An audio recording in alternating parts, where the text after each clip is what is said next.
আমি তোকে যে কথাটা এখন বলবো সেই কথাটা ভুলেও তুই মার সাথে শেয়ার করবি না, প্রমিস কর। ওয়েট, তুই কি কোনো ক্রাইম করছিস? চুরি ডাকাতি করার যোগ্যতা তো তোর নাই। পালায় বিয়ে টিয়ে করছিস নাকি? তাইলে কিন্তু শেষ। পালাই বিয়ে করি নাই, কিন্তু করতে চাই। মানে একটা মেয়েকে আমার পছন্দ হয়েছে। কোন মেয়েকে? রায়া। প্রথম দিন আমরা যে মেয়েটাকে দেখতে গেলাম, শিট, করছিস কি তুই? মা তো ওই মেয়েকে একদমই পছন্দ করে নাই, মা জীবনেও মানবে না। তুই শেষ। আমি জানি মা ওকে পছন্দ করে না, এই কারণেই তো তোর সাথে ডিসকাস করছি। একটা উপায় বল, কি করব? আইডিয়া, তোরা দুইজন বর্ডার ক্রস করে মায়ানমার চলে যা। ওখানে গিয়ে দুইজন সুখে শান্তিতে সংসার। তোর সাথে আমার ডিসকাস করাটাই ভুলবে। আপনার সাথে কোনোদিন কবরস্থান আসতে হবে এটা ভাবিনি। কোনো বিখ্যাত মানুষের কবর নাকি? আমার জন্য বিখ্যাত আমার মা বাবা। জন্মের পরপরই একটা অ্যাক্সিডেন্টে হারিয়েছি দুজনকে। কিভাবে যেন আমি বেঁচে গেলাম। আমাদের বাবা মারা আমাদের জীবন থেকে চলে গেলেও থেকে যায় আকাশের তারা হয়ে। বাবা মার মতো তো পাশে থাকতে পারবো না, কিন্তু সুযোগ দিলে বন্ধু হয়ে পাশে থাকতে চাই।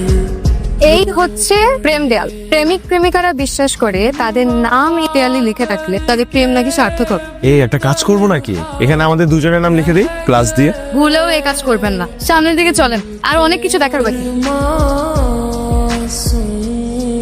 তোদের দুজনকে যে খুব মানাবে এটা কিন্তু আমি প্রথম দিনই বুঝতে পেরেছিলাম। তুই না আবার বিয়েটা করেই কাল। মা হয়তো প্রথম দিকে একটু রাগ করবে, বাট পরে আস্তে আস্তে সব ঠিক হয়ে যাবে। তাই তুই মাকে চিনিস না? মা শুধু রাগ করবে না, মা এটা জানলে আমাদেরকেই ছেড়ে চলে যাবে। আমি মাকে কষ্ট দিতে চাই না, আবার আমি রায়কে ছাড়াও থাকতে পারবো। রায়কে ছাড়া থাকতে হবে না, রায়কে নিয়েই থাকবি। দরকার হলে আমি নিজে রায় আপুকে বোঝাবো। দেখ ভাইয়া, কিছু সিদ্ধান্ত কিন্তু তোকে নিজেকেই নিতে হবে। এখন আর এত দুঃখী দুঃখী মুখ করে থাকা লাগবে না। আমি যে সাদে দুঃখে মুখ নিয়ে বসে আছি, আমার আজকের এই দুঃখের কারণ আমার মা।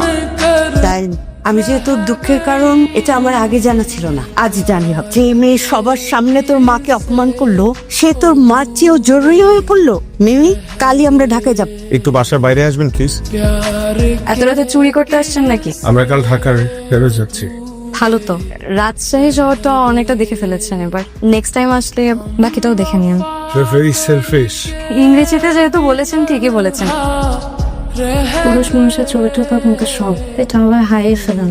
আমার আপনাকে জানা থাকতে খুব কষ্ট হবে। কেন কষ্ট হবে? মানুষ পায় না এমন কিছু নেই। ভুলে যাবেন আমাকে, ভুলে গেলে ভালো থাকা যায়, বুঝছেন? ঘরের ছেড়ে ঘরে ফিরে যাবেন। ছেলে মানুষের হাওয়া করে কাঁদতে পারে না, তাদের বুক ফেটে গেলেও সহজেই কাঁদতে পারে না। যদি ভালোবাসার মানুষটার সামনে কাঁদতে পারতো তাহলে খুব ভালো। আমাকে দেখে শিখুন, আমি তো মেয়ে হয়েও কাঁদি না, সবসময় মুখে একটা হাসি লেগে থাকে।